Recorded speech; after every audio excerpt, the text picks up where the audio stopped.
Hi everybody, Matt here from Matt Likes Comics.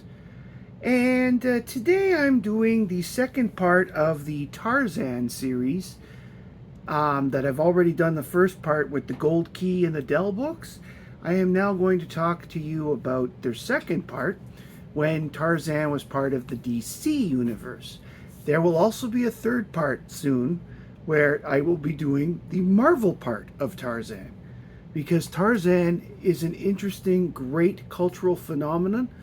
He has been a character since 1912, more than 100 years ago, when Edgar Rice Burroughs wrote the first Tarzan novel. In all, there were 24 novels, and a lot of them have been very influential over the years. There was the Lord Greystoke stroke movie, there was the Tarzan cartoon by Disney, etc., etc. But today I'm going to primarily talk to you from the comic book point of view, specifically the DC Comics era. But before I get going, let's do a couple quick shout outs. Shout out to Bjorn at Son of Crom. Conan is very similar to Tarzan, and I just thought that he might get a kick out of this video. I will be actually doing Conan video again soon. I'll be pulling out some more of my old Conan collection and going over the stories, because Conan is awesome. And Son of Crom is a big Conan fan. So next up, I would like to say thank you to everybody who's been supportive on the channel. I wouldn't be this far without you guys. And of course, I know I've done this a lot, but I mean it from the heart. But I would like to bring your attention to The Comic Viking. The Comic Viking is basically, the Hucklebuck is a show that the Comic Viking channel does. And it's Beckerman and Alan, another Alan, not the one, not Comic Collector Geek. This is another Alan who lives in the US and is a former Marine, I think, and all that stuff. They are hilarious together. And Beckerman's "Hello, my friends" is one of the funniest and fun things that I look forward to in my week. So if you have not given them a look, check out the Comic Viking. They're pretty awesome. So let us now get to my video today. DC Comics gained the license of the Tarzan from the Tarzan estate from the years of 1972 to 1977. They began the series with issue 207, continuing the numbering from the former Dell Gold Key series. And thus there was almost a complete continuity. I literally think they missed 1 month between the two, and it may have been, I may be wrong, they may have continued, like bang, Dell was done, boom, here's the first DC issue. DC, the last DC issue was number 258 in 1977. When the license expired, they got more money to go to Marvel, so the license went over there. And we will talk about Marvel Comics and Tarzan in another video. For now, I have bought, I've got 3, 4, 5, 8 issues of Tarzan DC here, and we'll talk about, I'll show them, and we'll talk a little about the ones I have. Alright, basically Joe Kubert did a bunch of the work for this series, okay? He was the man. Like, he did all the covers, and in a lot of cases he did the art as well. Some of these books, they actually went back to the old newspaper archives and printed the strips as the story. So Kubert was involved only as an editor at that point. But for those Joe Kubert fans out there, this is a series where, yet again, like the war books, he was very heavily involved in. So this is Tarzan 232. Now, it is a 100-pager, and there are some other stories, like a Congorilla story reprint and such, in here. But there were 2 Tarzan stories in this book. The first one is part two of a story that started the issue before, called Tarzan and the Lion Man. Basically, Tarzan gets involved when intelligent apes interfere with a film crew that is filming a movie in the area, and this is adapted from the novel Tarzan and the Lion Man. And you'll find that a lot in the DC run, that they're adaptations of the novels. That's why I bring up the novels earlier. The second story in this book is called Tarzan and the Monkey Men, and it's basically just reprinting the Tarzan Sunday strips from August 15th, 1971 to December 5th, 1971.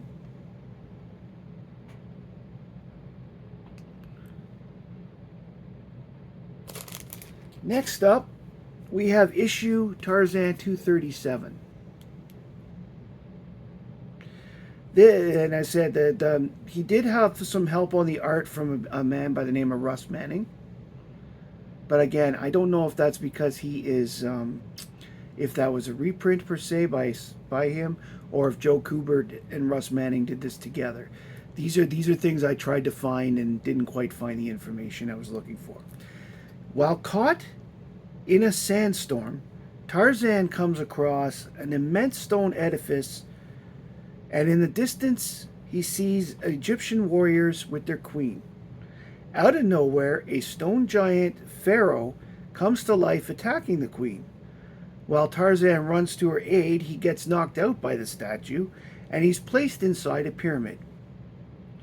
Once he wakes up and escapes the pyramid, Tarzan arrives at the Queen City and rescues her from the statue, who then leaves the building while Tarzan decides to stay and help. This was like the middle part of a story.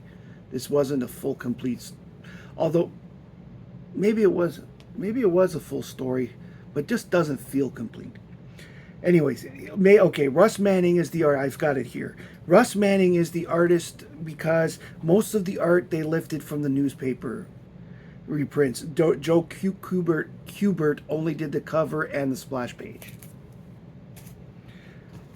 See, I did get some notes.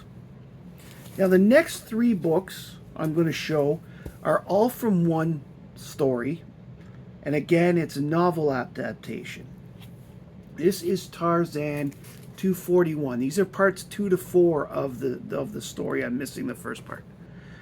Basically, Joe Kubert is actually writing with Edgar Rice Burroughs, because, as I said, like, this is basically this here is based on the book. It's based on the book novel Tarzan and the Castaways. Okay, so this one here is 241. This is 242.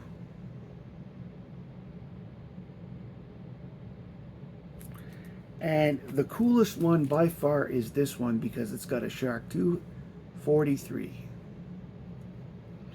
And it's interesting how the sharks get involved. Basically, after Tarzan and a bunch of criminals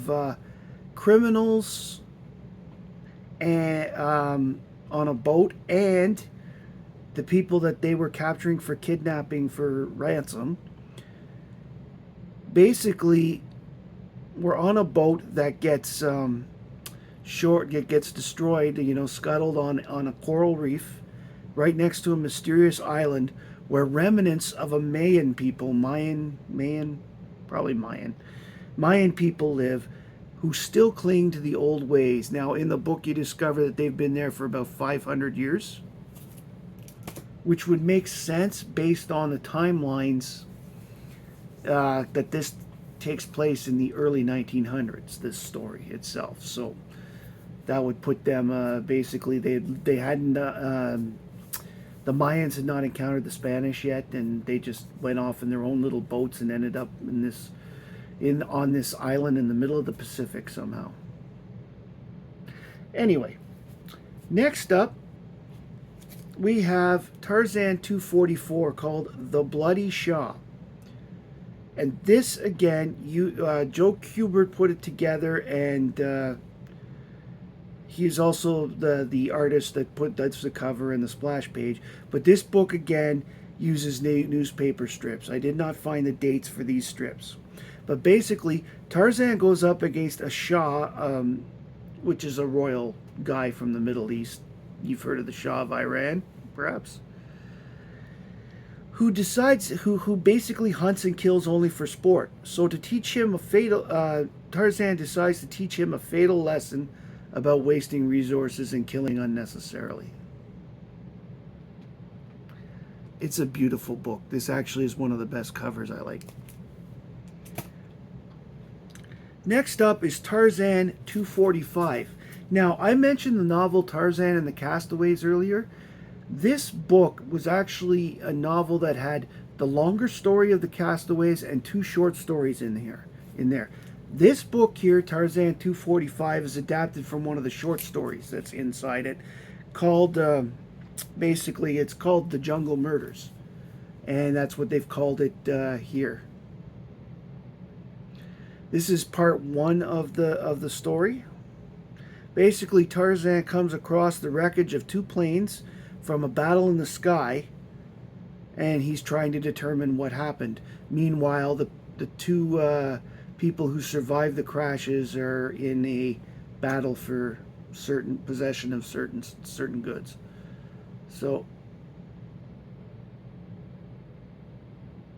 and of course, the plane there, that's where Kubert really shines. He does doing the military stuff and the old stuff.